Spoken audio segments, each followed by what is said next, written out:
चलो डिफरेंशिएशन को आगे कैरी आउट करते हैं कैलकुलस के पार्ट को अपने। मान लो हमारे पास हमने फॉर्मूला देखा था d by d x of x to the power n equals to n x to the power n minus one. अब सपोज ये फॉर्मूले में पावर तो रहती है कुछ n से, लेकिन वो x के ऊपर नहीं रहती है, x के किसी फंक्शन के ऊपर आ जाती है। जैसे for example d by d x of x square plus one का क्यूब, ये हो गया। या फिर d by d x of sign square x, या फिर d by d x of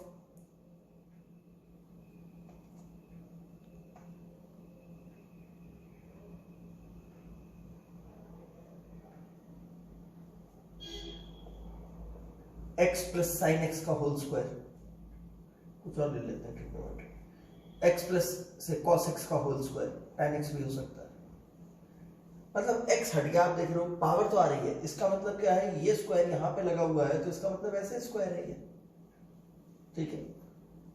format तो वैसा ही दिख रहा है, पर x की जगह x का कोई फंक्शन आ जा रहा है। तो ऐसे केस में हम डिफरेंशिएशन कैसे करेंगे, ये हम देखना चाहते हैं। दो मोड्स बताता हूं आपको करने के। एक ये है कि सेम फॉर्मूला यूज करेंगे, n की जगह n रखेंगे, x की जगह वो चीज रख देंगे जो x की जगह आ गई है। जैसे इस केस में x की जगह क्या आ गया है, एक्स स्क्वायर प्लस वन। इस केस में x की जगह क्या आ गया है, साइन x। इसमें क्या आ गया है, x प्लस कॉस x। तो फॉर्मूला तो हम यही रखते हैं। सबसे पहला काम करते हैं कि जो भी x की जगह आया है वही इस फॉर्मूले में भी x की जगह पे रिप्लेसमेंट कर देते हैं। जैसे इसमें मैंने किया, n का मतलब 3 था, 3 एज इट इज लिखा। x की जगह मैंने देखा एक्स स्क्वायर प्लस वन आया था, वो लिखा। इस x की जगह पावर एक यूनिट कम करनी थी, 3 में से एक यूनिट कम कर दी, 2 हो गई। लेकिन काम अभी खत्म नहीं होगा। इसके बाद हमें एक काम और करना पड़ेगा, इसमें एक मल्टीप्लिकेशन करना पड़ेगा। वो मल्टीप्लिकेशन होगा d by d x of, वो चीज लिखोगे अब यहां पे जो x की जगह आ गई थी। x की जगह क्या आ गया था, एक्स स्क्वायर प्लस वन।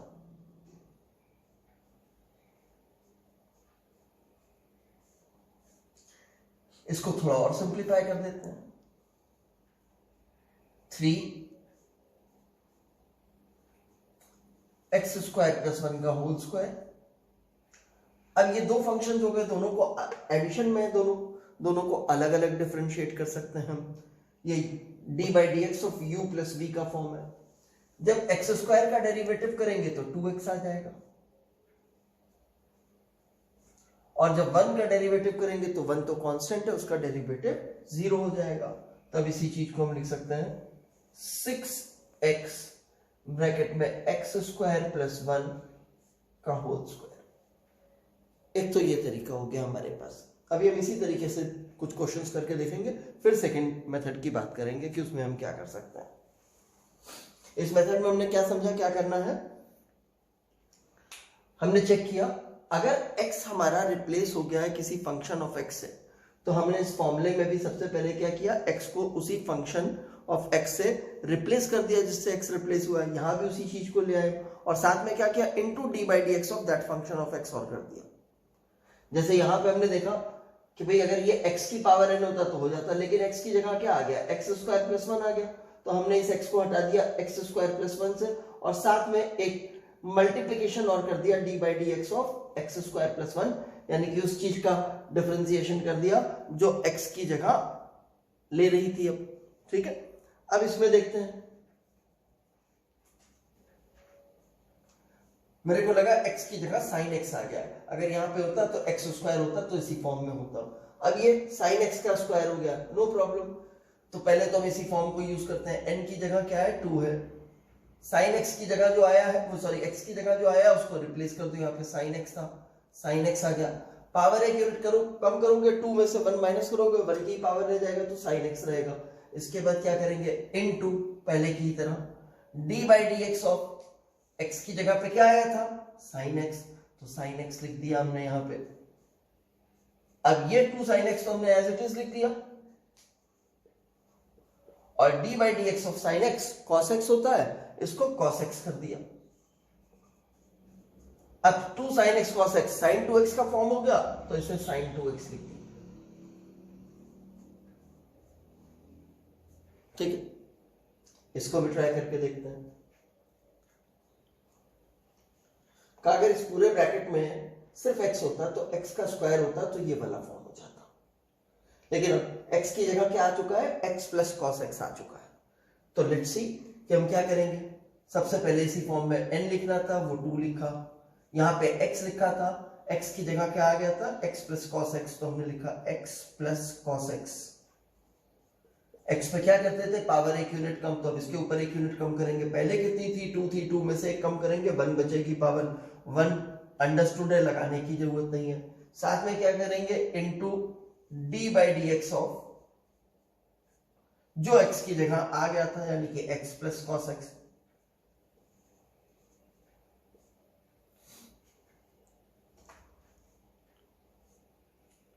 अब ये क्या हो जाएगा, इसको तो एज इट इज लिख लेते हैं, twice of x plus cos x.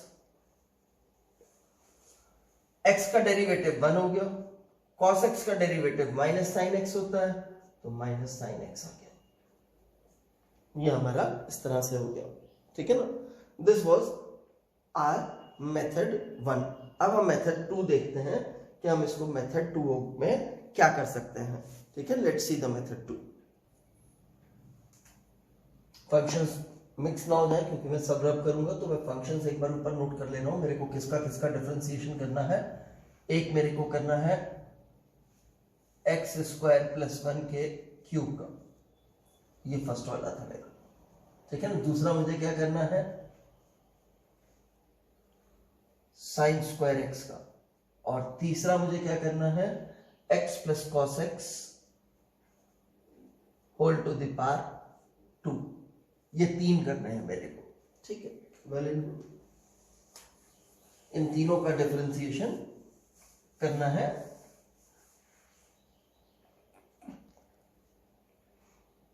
अब मैंने मान लिया let y equals to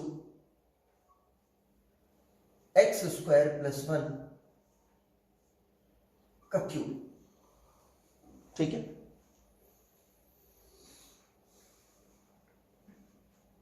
and z equals to x square plus 1। इस एक्स स्क्वायर प्लस 1 को z मान लिया। अब क्या होगा, now y equals to z से रिप्लेस करते हैं z क्यूब। ये होगा, एक z आप लेकर के आए हो, y के टर्म में आपने z लिख लिया है, और दूसरा z का x के टर्म में। आपके पास ओरिजिनली आप मान लो 2 चीजें थी, एक y थी और एक x थी। ये गिवन चीज थी आपकी क्वेश्चन, जिसका आपको डिफरेंशिएशन करना था। अब आपके पास क्या हुआ है, एक आपने y को z के टर्म में लिख लिया, तब तक लिखा है आपने ये जब तक ये आपको किसी फॉर्मूले के फॉर्म में ना मिल जाए। अब z क्यूब हो चुका है, तो जैसे हम d by d x of x की पावर n लिखते थे, वैसे ही हम चाहे जैसे भी लिख सकते हैं, d by d z of z की पावर n। तो इससे क्या फर्क पड़ जाएगा, n z to the power n minus 1, hardly makes any difference form. बस x का नाम z हो गया यहाँ पे। तो अब हम क्या करेंगे, 2 चीजें देखेंगे, एक z हमारा उस टर्म में जो हमारा गिवन था, और एक y उस टर्म z के टर्म में। तो हम पहले यहां से निकालते हैं dy by dz, dy by dz निकालते हैं, dy by dz equals to, ये आ गया हमारे पास 3z स्क्वायर, ठीक है। दूसरी चीज हम ये वाली चीज से dz बाई dx निकालेंगे,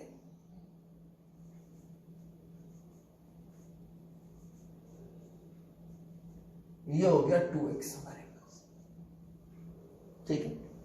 अब देखेंगे ये जो हमारे पास है ये चीज और ये चीज, हमें बेसिकली निकालना क्या है, हमें गिवन ये था, तो हमारा ऑब्जेक्टिव है dy by d x find out करने का। dy बाई डी एक्स को फाइंड आउट करने का मतलब है क्या, मतलब है dy बाई डी एक्स तो मैं ऐसे ही लिख दूं, और y क्या था जो मैंने माना है x square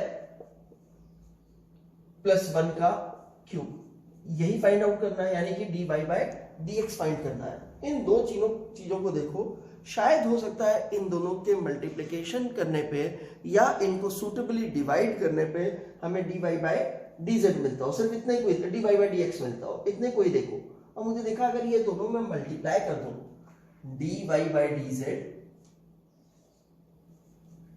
into D z by d x कर दूं,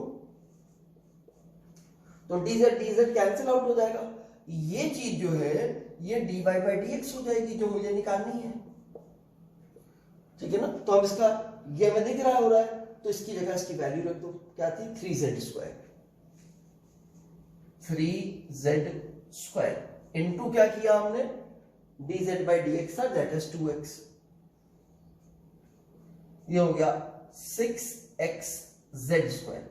लेकिन z हम अपने आंसर में नहीं रख सकते, तो z हमने कुछ जरूर माना होगा, तो फाइनल आंसर में हम क्या करेंगे, z को हटाएंगे जो हमने माना था, dy बाई डी एक्स यहां से लिख रहा हूं, y की जगह ये वाली वैल्यू,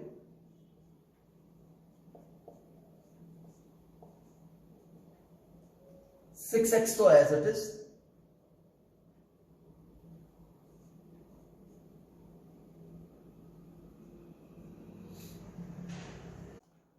सिक्स एक्स तो हमने लिख दिया।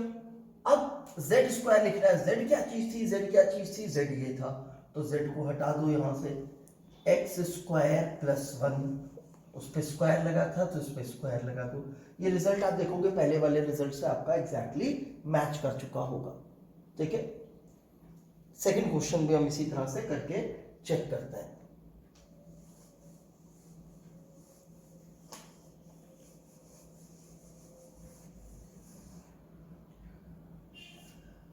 अब हमारे पास है y equals to sine square x, तो हमने कहा लेट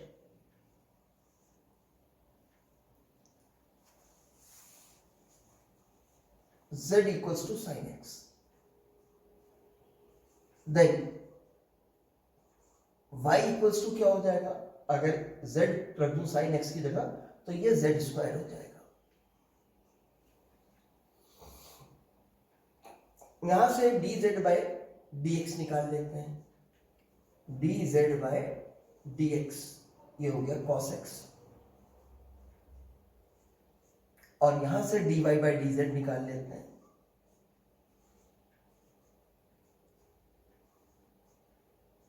टू जेड।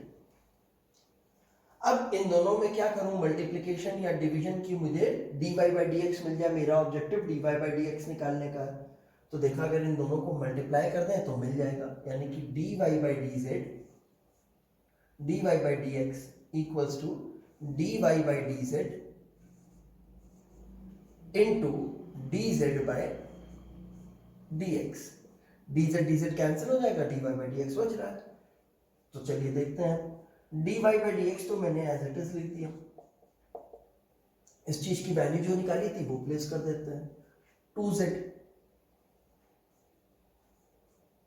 साथ में इसको मल्टीप्लाई कर देते हैं, इसकी value cos x,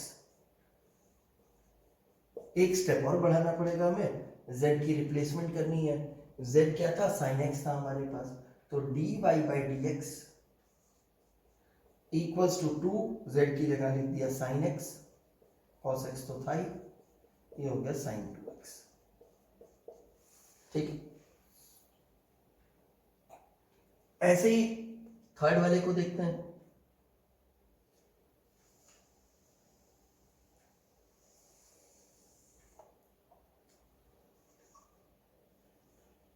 y equals to x plus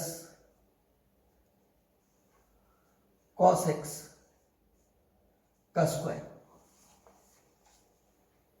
तो हमने मान लिया let z equals to x plus cos x, then y क्या हो जाएगा हमारे पास, y हो जाएगा z स्क्वायर। अब यहां से निकाल लेते हैं dz by dx, dz by dx, दो चीजें ऐड हो रही हैं, दोनों का अलग अलग डेरिवेटिव करना है। x के लिए 1 आ गया हमारे पास, cos x का माइनस साइन x आ गया,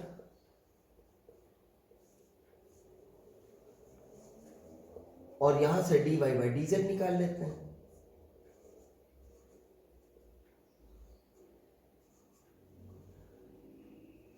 dy बाई dz,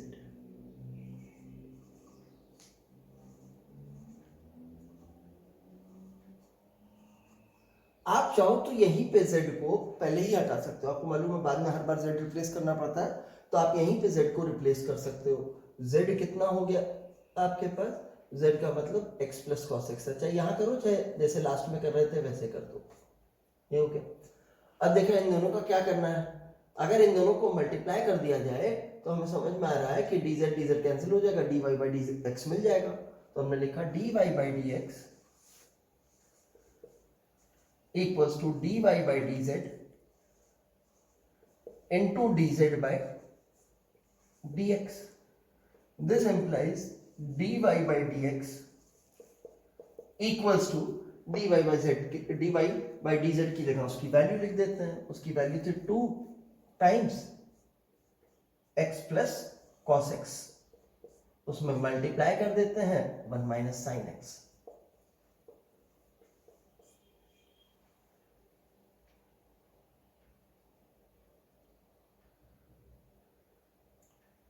तो ये तो डिफरेंशिएशन ही नहीं किया शायद मैंने, 2z आया ना, 2z आया था, ठीक है, 2z dy by dz 2z आया था, और इसका 1 माइनस साइन एक्स आया था, ठीक है, बिल्कुल ठीक है, ये आ गया रिजल्ट हमारे पास।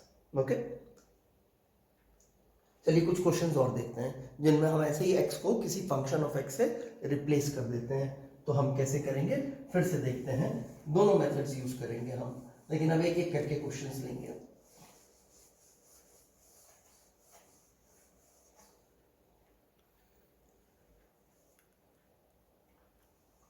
y equals to ln sin x,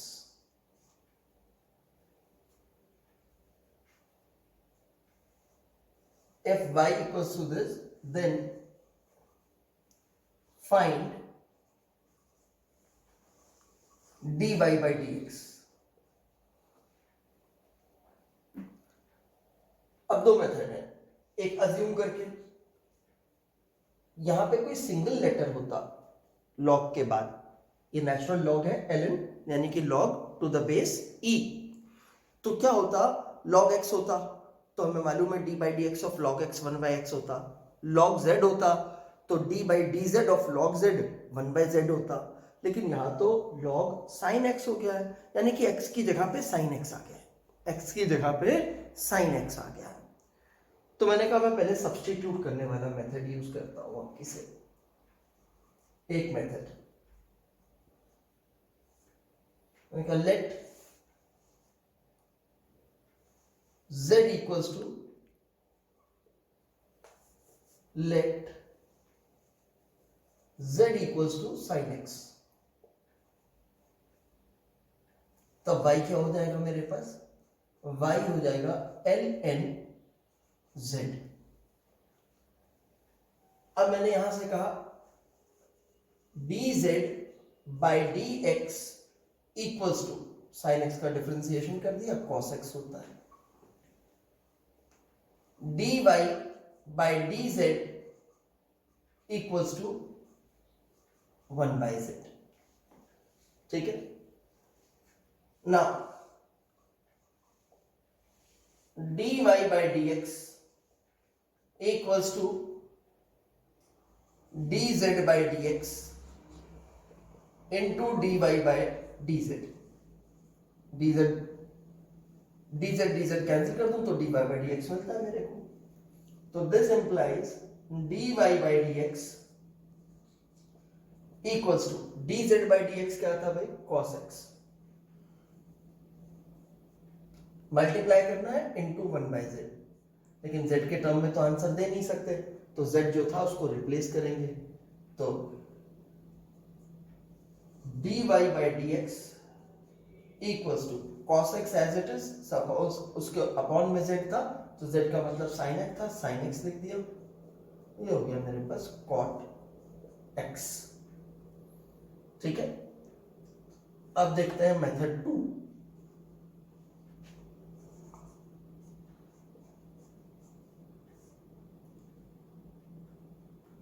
का भाई y इक्वल्स टू इतना दिया है, मुझे मालूम चल गया है कि x की जगह पे sin x आ गया है, तो मैंने कहा जो भी फॉर्मूला है अगर यहाँ पे x होता तो फॉर्मूला क्या होता, d by dx of ln x equals to 1 by x होता।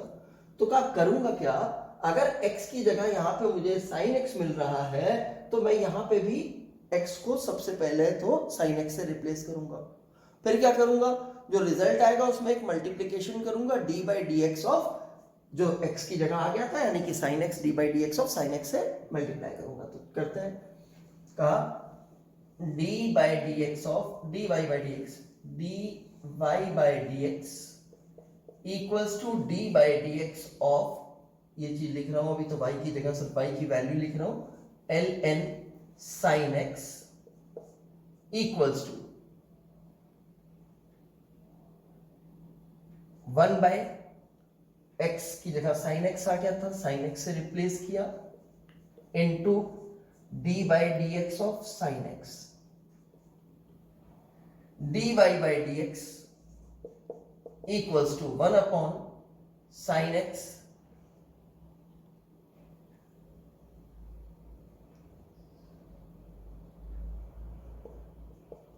Into cos x। यहां फिर उल्टा कैसे आया, एक बार चेक करें भाई, क्या कर दिया हमने, 1 by d z by d x equals to cos x. ठीक है, well and good. D y by d z equals to 1 by z, well and good. D y by d x इन दोनों का multiplication, cos x into 1 by z, cos x into 1 by z, z था हमारे पास sine x, बिल्कुल ठीक है। और यहाँ हमने किया d by d x of ln sin x, तो ये आया 1 अपॉन साइन एक्स, बिल्कुल ठीक। तो यहाँ से कोई प्रॉब्लम नहीं, d by d x of cos x upon sine x हो गया, cos x upon sine x cot x हो गया, सेम रिजल्ट, ठीक है ना। चलिए कुछ और एक देखते हैं अब इसमें।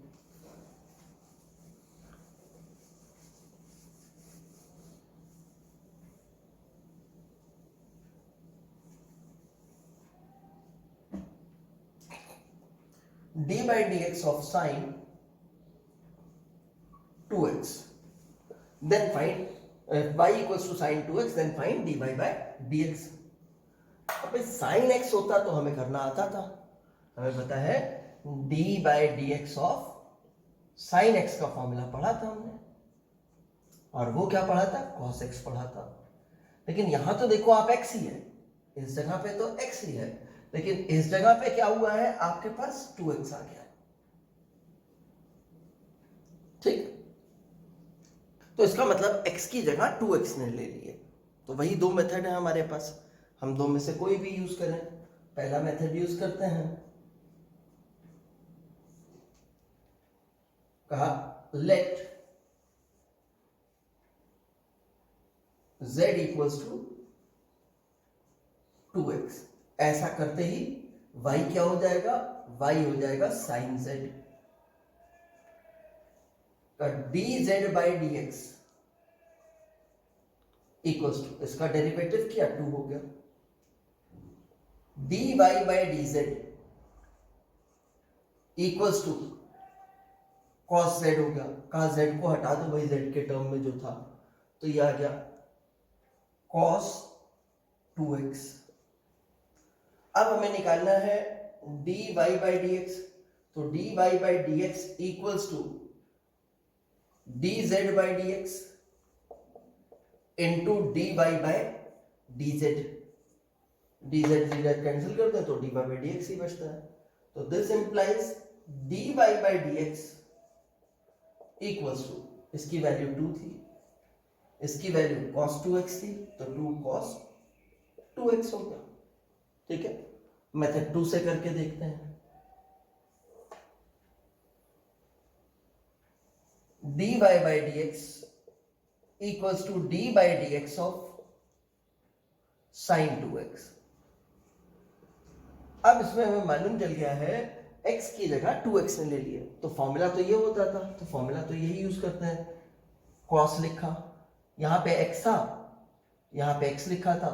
अगर अब x की जगह किसी और ने ले लिया है तो वो लिख दीजिए आप इस जगह पे, यानी कि 2x लिख दीजिए, और साथ में एक मल्टीप्लिकेशन कर दीजिए d by d x of x की जगह जो आ गया था 2x, यानी कि dy by d x equals to cos 2x, तो एज इट इज, और ये हो गया इंटू 2, तो ये हो गया 2 cos 2x। Again the result is same. ठीक है, एक दो एग्जाम्पल मान लो ये ऐसे होता,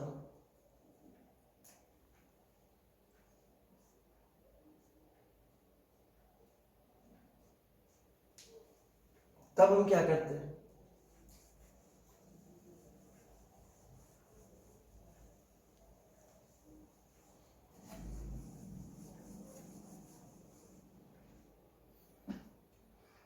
फर्स्ट मेथड में आते हैं।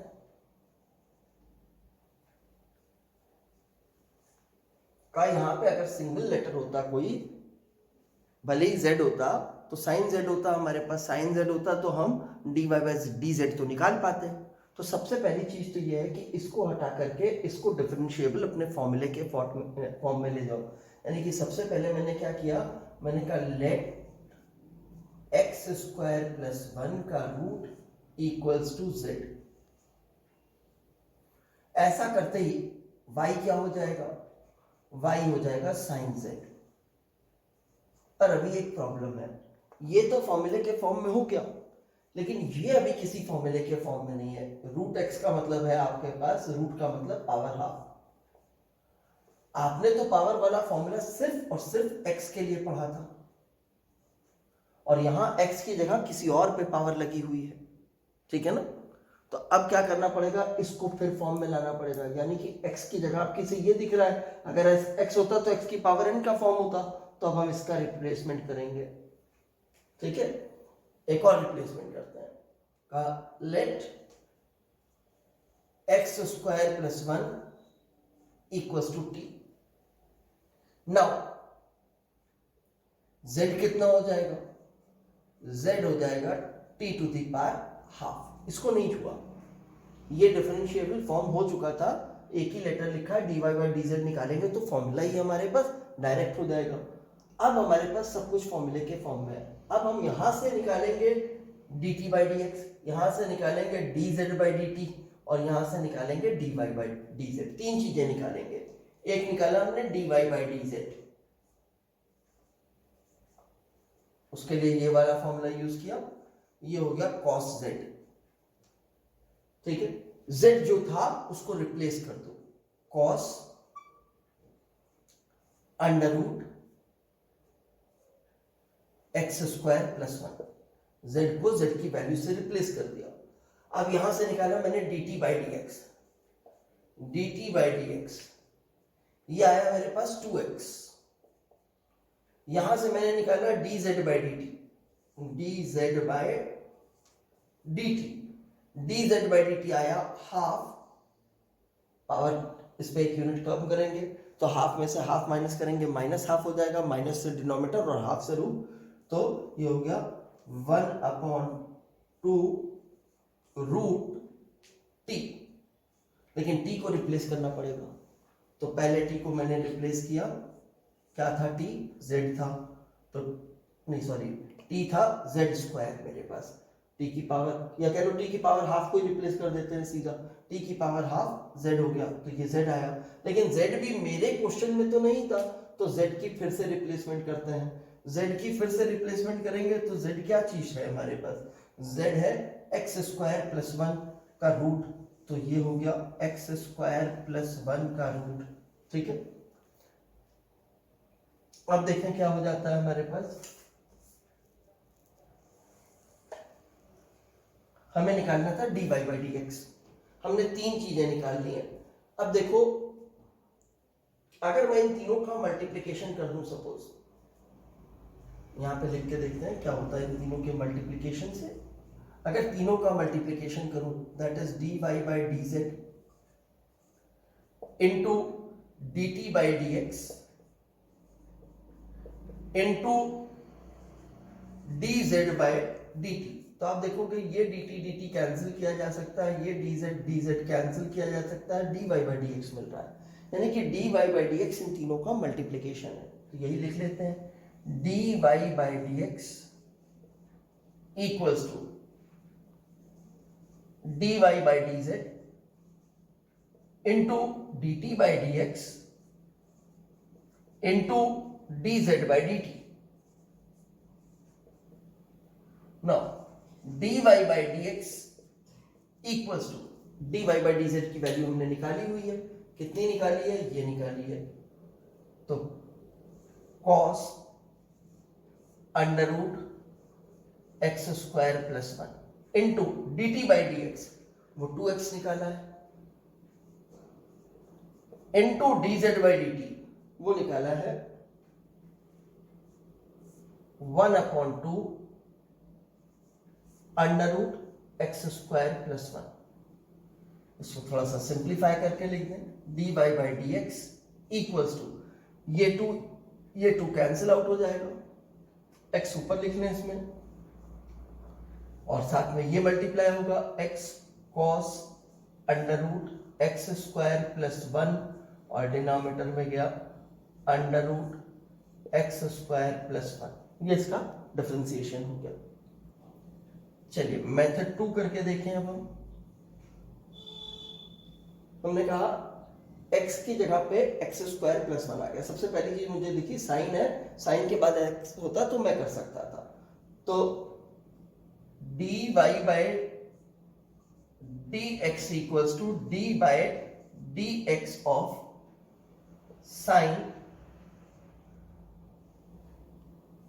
Under root x square plus 1 this much equals to का भाई साइन वाला है, साइन एक्स का फॉर्मूला होता था, लेकिन एक्स की जगह पे कुछ आ गया है। तो हमें मालूम था हमें सबसे पहला क्या काम करना था, फॉर्मूले में जो चीज एक्स की जगह आ गई थी उसको रिप्लेस करना था फॉर्मूले के राइट हैंड साइड के रिजल्ट में भी। तो अगर d by d x of sine x cos x होता था तो कॉस तो आया हमारे पास, लेकिन एक्स की जगह पे क्या आ गया, under root x square plus 1 आ गया। ठीक है, काम अभी यहां पे खत्म नहीं हुआ, इसको करना पड़ेगा into d by d x of root x square plus 1। तो एक्स स्क्वायर प्लस 1 का रूट मतलब एक्स स्क्वायर प्लस 1 की पावर हाफ, ऐसे लिख दिया मैंने।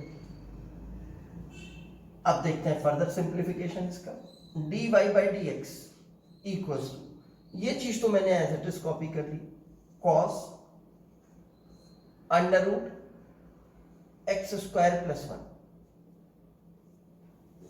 इनटू, अब क्या हुआ का भाई ये भी d by d x of x की पावर n होता तो मैं कर लेता, लेकिन x की जगह तो कुछ और आ गया है, तो कोई बात नहीं। सबसे पहले तो ये तो दिख रहा है कि ये x की पावर n वाला ही फॉर्मेट बनेगा। तो d by d x of x की पावर n का फॉर्मूला क्या था, n into x to the power n minus 1। पहले तो इसी फॉर्मेट को यूज करते हैं, n की जगह हाफ था, हाफ लिखा, x की जगह पे एक्स स्क्वायर प्लस 1 था, पावर एक यूनिट कम की, माइनस हाफ हो गई। लेकिन x की जगह पे तो कुछ और था ना, x की पावर n का फॉर्म तो था, पर x तो नहीं था ना वहां, x की जगह कुछ और था। तो जो x की जगह था d by d x of उस चीज का फिर से करते हैं हम डिफरेंशिएशन, यानी कि एक्स स्क्वायर प्लस 1। ये अब एक स्टेप और सिंप्लीफाई कर लें इसे, dy by d x equals to cos under root x square plus 1। यहां पे ये टर्म तो एज इट इज रहेगा, बस इसको नीचे ले जाकर के रूट में कर देता हूं मैं। तो ये हो गया 1/2 under root x square plus 1 into 2x आ गया। ये टू कैंसिल कर लूंगा, x cos root x plus one ऊपर, नीचे root x square plus one आ जाएगा, जो शायद हमारा पहले भी रिजल्ट था, x cos x square plus one का root divided by x square plus one. तो ये इस फॉर्म से भी हो गया, ठीक है ना। अभी हम कुछ एग्जांपल्स और देखेंगे इसी पे। चलिए एक और देखते हैं। का y equals to x plus one upon x plus two का whole square, upon x plus two का होल स्क्वायर। ये y हमें करना है फाइंड dy बाय dx। तो ठीक है, ये तो डायरेक्ट u बाई वी के फॉर्म का है, तो सबसे पहले तो u बाई वी के फॉर्म में इसको प्लेस करना शुरू करते हैं। जहां प्रॉब्लम आएगी वहां से कुछ अज्यूम करना शुरू करेंगे। का dy by dx equals to dy by dx of x plus one upon x plus two का होल स्क्वायर, ठीक है।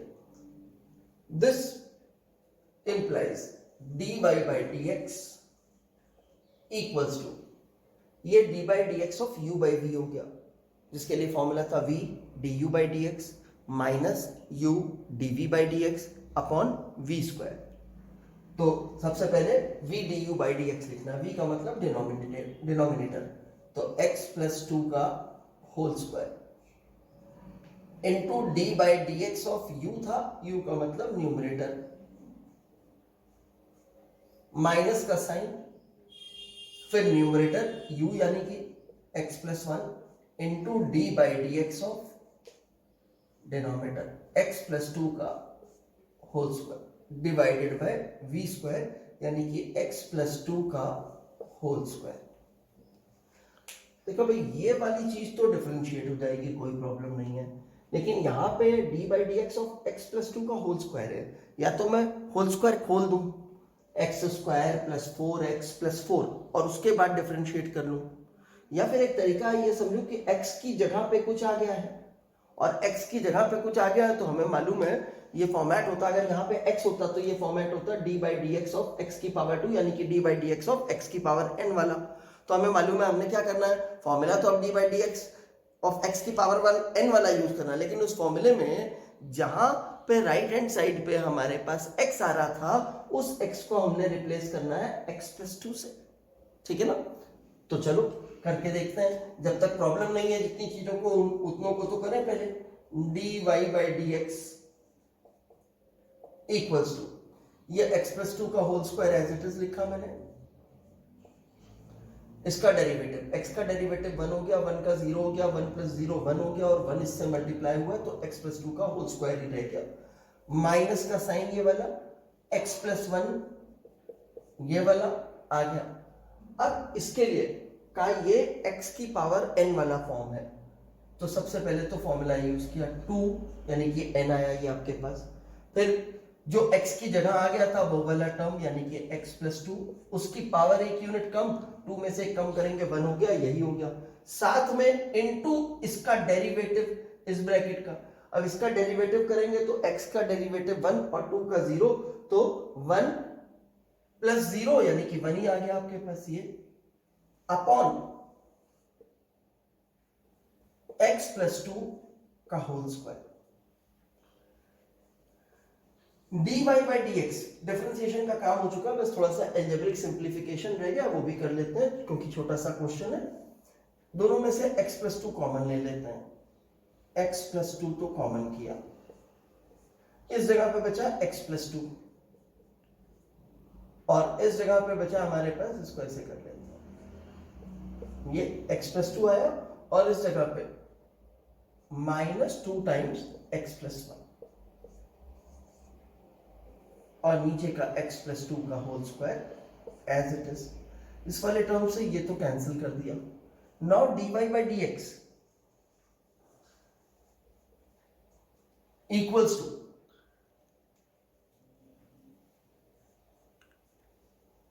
x plus two -2x -2 upon x + 2 का whole square, sorry whole square नहीं, स्क्वायर वाला टर्म तो cancel हो गया था, सिर्फ x + 2 dy by dx equals to, अब x - 2x -x हो गया हमारे पास, और नीचे आया 2 तो कैंसिल हो गया, x + 2, ये आ गया हमारे पास रिजल्ट। एक सिमिलर टाइप का और देख लेते हैं।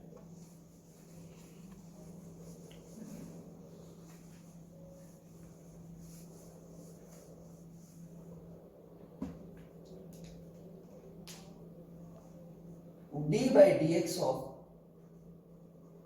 ऐसे ना, if y equals to tan log x, then find dy by dx। अगर y जो है tan ln x यानी कि tan log x है, कौन सा log है ये, वो वाला log जिसका बेस e है, नेचुरल log, ठीक है ना। तो अब जरा देखते हैं कि इसको कैसे करेंगे। एक बार फिर से दोनों मेथड्स यूज करते हैं।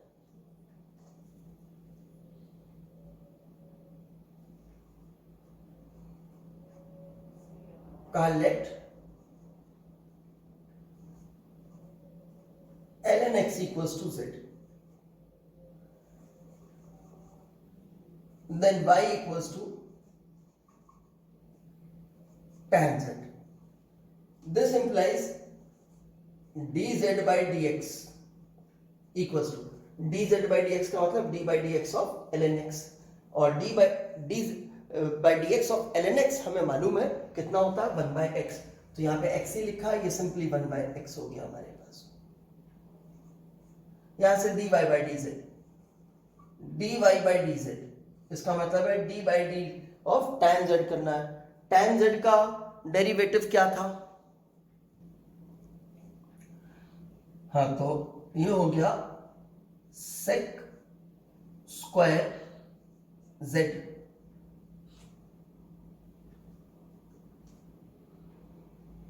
इसको रिप्लेस भी कर लेते हैं, सेकेंड स्क्वायर तो एज इट इज लिख दिया मैंने। z क्या चीज थी, z का मतलब ln x था, ये लिख दिया ln x। अब हमें निकालना था dy by dx, dy by dx equals to dz by dx into dy by dz, dz cancel हो जाए तो dy by dx ही बचता है। अब dz by dx की वैल्यू क्या थी, 1 by x, और इसमें मल्टीप्लाई क्या करना था, sec स्क्वायर ln x। ये हो गया हमारे पास फाइनल रिजल्ट इसका। इस टाइप के क्वेश्चंस आपको असाइनमेंट आज मिल जाएगी, उसके ऊपर आप क्वेश्चंस को वर्कआउट कीजिएगा, फिर जो डाउट प्रॉब्लम्स होंगे वो सेंड कीजिएगा।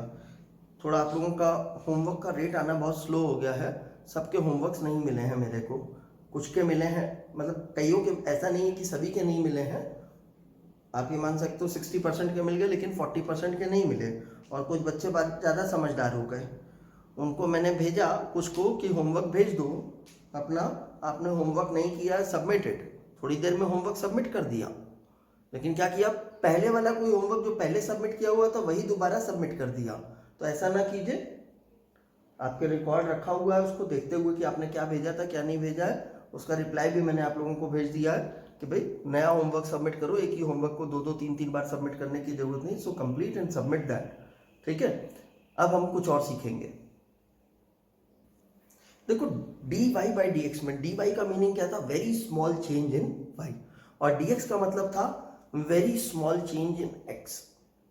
अगर हम ज्योमेट्रिकली इसकी बात करें तो dy by dx का मतलब क्या होगा, देखते हैं क्या मीनिंग होगा। Suppose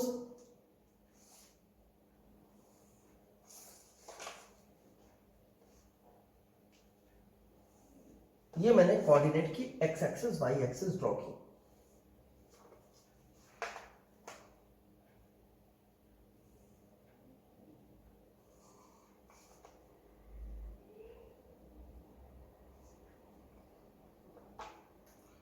this is y axis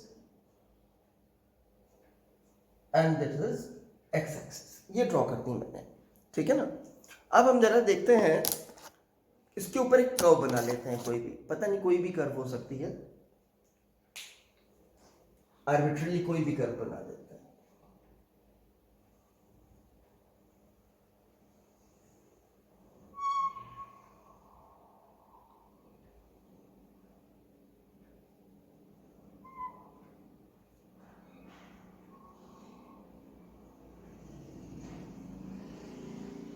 मान लीजिए ये कोई कर्व बनी हुई है। अब इस कर्व पे हम कोई पॉइंट ले लेते हैं, सपोज ये वाला पॉइंट लिया मैंने। यहां पे x का मीनिंग क्या है, ये जो इसका x कोऑर्डिनेट है वो x की तरह सर्व करेगा, यहां का x कोऑर्डिनेट। और इसके लिए y क्या है,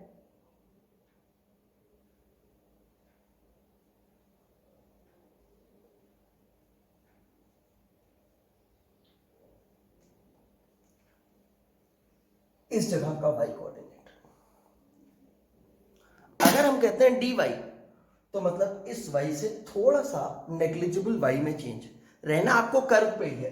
आप इस पॉइंट पे हो, आप थोड़ा सा इधर जा सकते हो, थोड़ा सा इधर जा सकते हो dy के लिए। अगर आप इस हाईएस्ट पॉइंट से थोड़ा सा इधर मूव करोगे तो थोड़ा सा नीचे आ जाओगे यहां पे, ठीक है। एक दूसरी कर्व पे भी देख लेते हैं। मान लो मैं यहां था, थोड़ा सा आपके से बड़ा करके दिखाऊंगा। मैं यहां पे था और मैंने y के चेंज के लिए बात की, तो मैं कर्व पे मूव करके मान लो बहुत पास वाले पॉइंट यहां पे आ गया। तो पहले जो y होता था वो y क्या होता था, वो y इतना बड़ा y होता था। अब क्या हुआ, वही y में थोड़ा सा चेंज आ गया तो ये dy हो गया। यहां तक का इनिशियल y था, यहां तक का फाइनल y था। और ऐसे ही अगर मैं यहां से मूव करके इधर चला गया होता तो क्या होता, तब भी y का चेंज वही आता। ऐसे ही हम यहां पे कह रहे हैं। तो बहुत क्लोज लेना है, ये तो आपको दिखे इसलिए दूर बना रहा हूं, और पास में लूं, और पास में लूं, बहुत पास में, आपको फिगर की क्लियरिटी रहे इसलिए फिर भी मैं पास में बना रहा हूं। तो वेरी स्मॉल पोर्शन लेना है आपको। अगर आप किसी भी कर्व का एक छोटा सा पोर्शन लेते हो, बहुत छोटा सा पोर्शन ये, तो this portion can be equated to a straight line. ये छोटा सा पार्ट एक स्ट्रेट लाइन की तरह ट्रीट किया जा सकता है, इस स्ट्रेट लाइन का हिस्सा ट्रीट किया जा सकता है।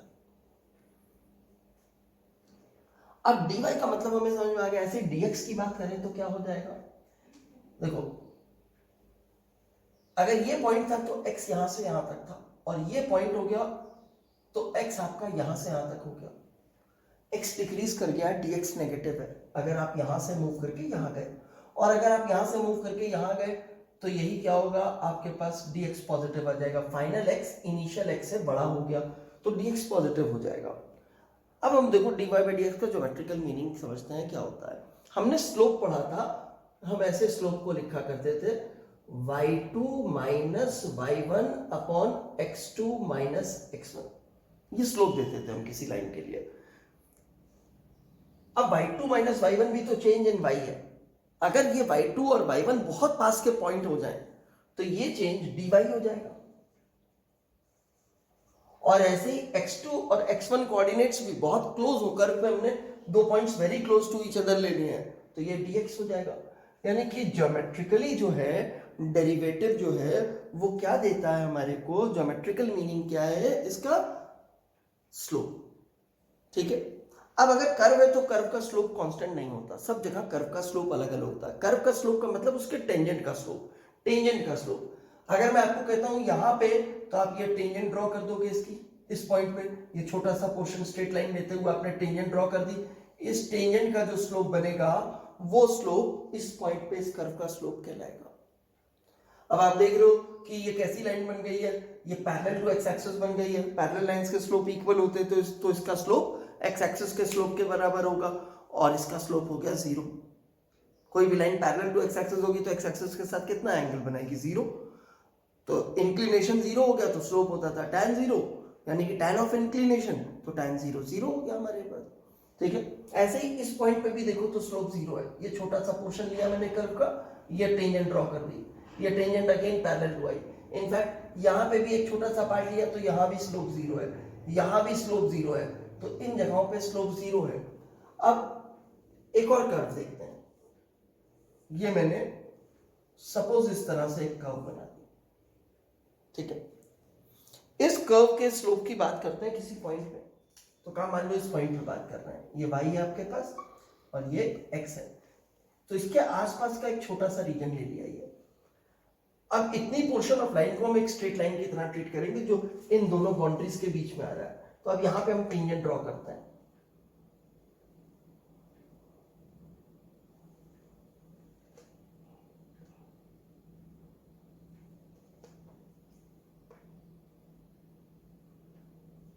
ये मैंने टेंजेंट ड्रॉ की। अब अगर मैं dy बाई dx निकालूंगा तो मेरे को इस लाइन का स्लोप मिलेगा। अगर ये एंगल थीटा है तो dy बाई dx क्या मुझे देगा, dy by dx equals to tan theta देगा, ये स्लोप। अब हमें बताना पड़ता है कि हम कहां पे निकाल रहे हैं, क्योंकि अलग अलग जगह स्लोप अलग अलग हो जाएगा। इसी लाइन पे अगर पॉइंट यहां लिया होता तो ये लाइन ऐसे जा रही होती, तो ये स्लोप तो कुछ और होता आपके पास। तो कर्व के ऊपर स्लोप अलग अलग होता जाएगा। तो हम बताते हैं कि dy बाई dx कहां पे निकालो। ऐसे किसी भी क्वेश्चन में हो सकता है कि dy बाई dx कहां पे निकालो। जैसे क्या है, मान लो y आपको दिया गया, y इक्वल्स टू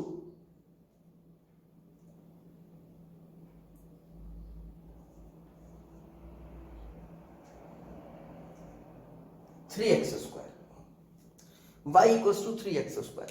अब आप जानते हो ये पैराबोला की इक्वेशन हो गई है। y में लीनियर है, x में क्वाड्रेटिक है, ये पैराबोला की इक्वेशन है, ठीक। मैंने कहा फाइंड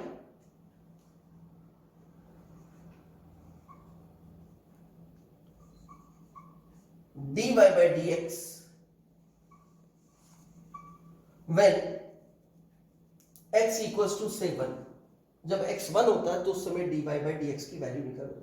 ज्यादा कुछ नहीं करना है, सबसे पहले तो dy बाई dx जैसे आप निकालते थे वैसे निकालो, यानी कि dy by dx equals to dy by dx of 3x square.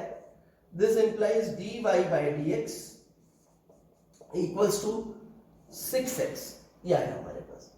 अब हम इसको इस तरह से लिख देते हैं, dy बाई dx, ऐसे लाइन खींच दी, x इक्वल्स टू कितने पे कहा था, 1 पे। तो इसको रीड करेंगे, the value of dy by dx when x is equals to 1, या dy by dx at x equals to 1। तो अब ये क्या हो जाएगा हमारे पास, देखें, इसका मतलब है जो dy बाई dx की वैल्यू थी यानी कि 6x, उसमें x की जगह रख दो 1, आप उसमें x की जगह प्लेस कर दो 1, तो x इंटू 1 कर दिया, 6 इंटू 1 हो गया, मतलब सॉरी x की जगह 1 रख दिया, ये 6 हो गया, ठीक है ना। ऐसा नहीं कि कर्व का स्लोप निकाला जा सकता, किसी पॉइंट पे लाइन भी हो सकती है आपके पास, y तो कुछ भी हो सकता है, जैसे y ये लिखा था ऐसे y लाइन की इक्वेशन भी हो सकती है, वो भी करके देखते हैं।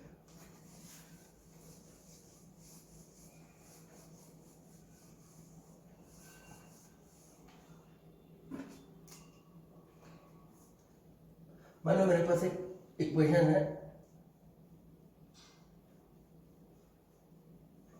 2x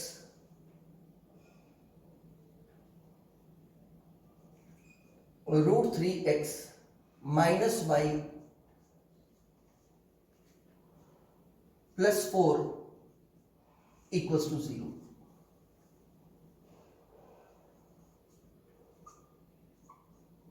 ठीक है, ये लाइन की इक्वेशन है। क्या आप मुझे इस लाइन का स्लोप बता सकते हैं? तो कहा इसको y equals to mx plus c के फॉर्म में लिख लेते हैं, यानी कि y को सब्जेक्ट बना लेते हैं। y equals to root 3x plus 4 हो गया। इसका स्लोप आ रहा है रूट 3 का, इसका स्लोप आ रहा है हमारे पास रूट 3 का, y equals to mx plus c के फॉर्म में हो गया। तो ये वाला टर्म जो है वो m है और ये वाला टर्म जो है c है, यानी कि y इंटरसेप्ट है हमारे पास। ठीक है, अब हमने कहा सपोज मैं आपको कहूं dy बाई dx निकालो, तो dy बाई डी एक्स का मतलब हुआ d by d x of √3 times x plus 4। इसका मतलब है dy by d x equals to, इस पहले टर्म का डेरिवेटिव किया √3 आ गया, इस दूसरे टर्म का किया 0 आ गया, देखो √3 आ गया, स्लोप भी मिल गया आपको। अब अगर मैं कहता dy बाई डी एक्स निकाल दो एट x इक्वल्स टू 3 पे, तो इसमें तो x है ही नहीं। जब x के ऊपर डिपेंड ही नहीं करता है तो इसकी वैल्यू तो हर जगह इतनी ही रहेगी, कोई फर्क नहीं पड़ता, चाहे ये x3 हो जाए, चाहे ये 1 हो जाए, चाहे 2 हो जाए, चाहे 0 हो जाए, चाहे 4 हो जाए, कुछ भी हो जाए, ठीक है ना। तो ये डिपेंड नहीं करता, यानी कि फॉर ऑल वैल्यूज इसकी वैल्यू x की कोई भी वैल्यू ले लोगे तो यही रहेगी, ठीक है। क्लियर है ये चीज। तो dy बाई डी एक्स का हमें ज्योमेट्रिकल मीनिंग मालूम चल गया, स्लोप है।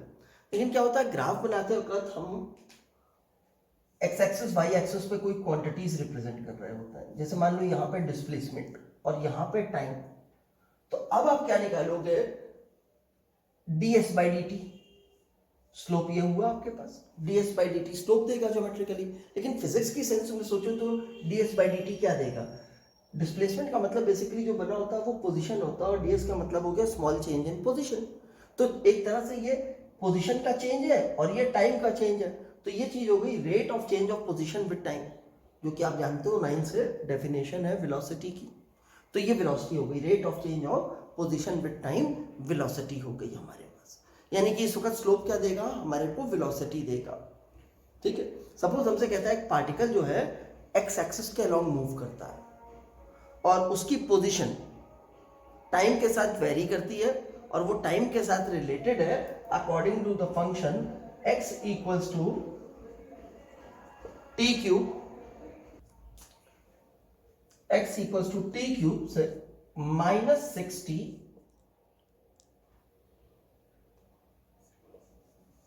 प्लस 4 दिया है। तो देखो सबसे पहले x उसकी पोजीशन है, अब वो x एक्सिस पे चल रहा है, तो x एक्सिस पे चलते चलते उसके x कोऑर्डिनेट बदलते रहेंगे। हम सबसे पहले देख रहे हैं, अब ये हम अभी वैसे देखने की नॉलेज की बात कर रहे हैं, कैलकुलस की बात नहीं कर रहे हैं अभी, कैलकुलस में भी थोड़ी देर में एंटर करेंगे इस क्वेश्चन में। अच्छा, इनिशियली पार्टिकल कहाँ पे प्रेजेंट था, इनिशियल का मतलब होगा t इक्वल्स टू 0 पे, तो सिंपली इसमें t को 0 रख दो, तो t 0 रखते ही आपको ये टर्म 0 हो जाएगा, ये टर्म 0 हो जाएगा, 4 बचेगा। यानी कि अगर ये 1 था, ये 2 था, ये 3 था, ये 4 था, तो x आपके पास इनिशियली इस जगह पे ये पार्टिकल x इक्वल्स टू 4 पे प्रेजेंट था, ठीक है। अब ये चल रहा है, चल तो ये x एक्सिस पे रहा है, इधर जा किधर जा रहा है अभी नहीं पता हमें। तो अगर इसकी पोजीशन का चेंज निकालने dx बाई डी टी, तो dx बाई डी टी हमें इसकी वेलोसिटी दे देगा, dx बाई डी टी हमें इसकी वेलोसिटी दे देगा। तो एक बार वेलोसिटी निकाल करके देखते हैं इसकी क्या होती है, velocity equals to dx by d t. अब ये सब तो एडिशन सब्ट्रैक्शन वाले टर्म है, और हमें मालूम है जब एडिशन सब्ट्रैक्शन वाले टर्म होते हैं और हम डेरिवेट कर रहे होते हैं तो हर टर्म का इंडिविजुअल डेरिवेटिव करते हैं, और जो भी प्लस या माइनस का साइन होता है वो यूज करते रहते हैं। तो पहले टर्म का डेरिवेटिव हो गया 3t², दूसरे टर्म का डेरिवेटिव हो गया 6, और तीसरे टर्म का 0, तो वो लिखने की जरूरत नहीं है। तो इसकी स्पीड इस तरह से चेंज कर रही है टाइम के साथ, जैसे जैसे t बढ़ेगा वैसे वैसे स्पीड चेंज करेगी। अब मैं कहूं कि बताओ इनिशियली ये पार्टिकल की वेलोसिटी पॉजिटिव है या नेगेटिव है, या ये पॉजिटिव एक्स एक्सिस की डायरेक्शन में मूव कर रहा है या नेगेटिव एक्स एक्सिस की डायरेक्शन में मूव कर रहा है। तो कोई बात नहीं, वेलोसिटी निकालनी है हमारे को कहाँ पे, एट t इक्वल्स टू 1 निकालनी है। जब t इक्वल्स टू 1 करेंगे तो इसमें t की जगह 1 रखेंगे, तो 3 इंटू 1 का स्क्वायर 3 हो गया, ये 3 माइनस 6 -3 हो गया, तो -3 यूनिट की वेलोसिटी हो गई। इसका मतलब माइनस का मतलब ये पार्टिकल इधर मूव कर रहा है, 3 उसकी स्पीड हो गई। सपोज x मीटर में दिया होता, t सेकंड में दिया होता, तो ये मीटर पर सेकंड में आया होता। -3 मीटर पर सेकंड की वेलोसिटी है, स्पीड कितनी है 3 मीटर पर सेकंड। वेलोसिटी डायरेक्शन के साथ भी है, डायरेक्शन को हम प्लस माइनस के साइन से डिनोट करते हैं। इस डायरेक्शन को हमने पॉजिटिव कहा है, ये डायरेक्शन नेगेटिव हो गई, तो ये इनिशियली है। ऐसे ही हमसे कहता है कि इसकी वेलोसिटी बता दो t इक्वल्स टू 2 सेकंड पे, तो हमने कहा velocity at t equals to 2 second. तो अब हम जनरल टर्म तो निकाल ही चुके हैं कि वेलोसिटी टाइम के साथ कैसे चेंज करती है, इसी में t की जगह 2 रख दो। जब t की जगह 2 रखा तो 2 का स्क्वायर हो गया 4, 4 इंटू 3 12, 12 में से 6 माइनस किया 6, तो ये 6 यूनिट की आ गई। इसका मतलब है t इक्वल्स टू 1 से लेकर के t इक्वल्स टू 2 के बीच में कहीं ना कहीं जाकर के इस इंटरवल में, कहां से, 1 से, t इक्वल्स टू 1 से लेके t इक्वल्स टू 2 के बीच में कहीं ना कहीं तो पार्टिकल जरूर रुका होगा, क्योंकि पहले वो माइनस में चल रहा था यानी कि इधर, और अब देख रहे हो 2 सेकंड पे वो इधर जाता हुआ दिखाई दे रहा है, तो कहीं ना कहीं तो जरूर रुका होगा।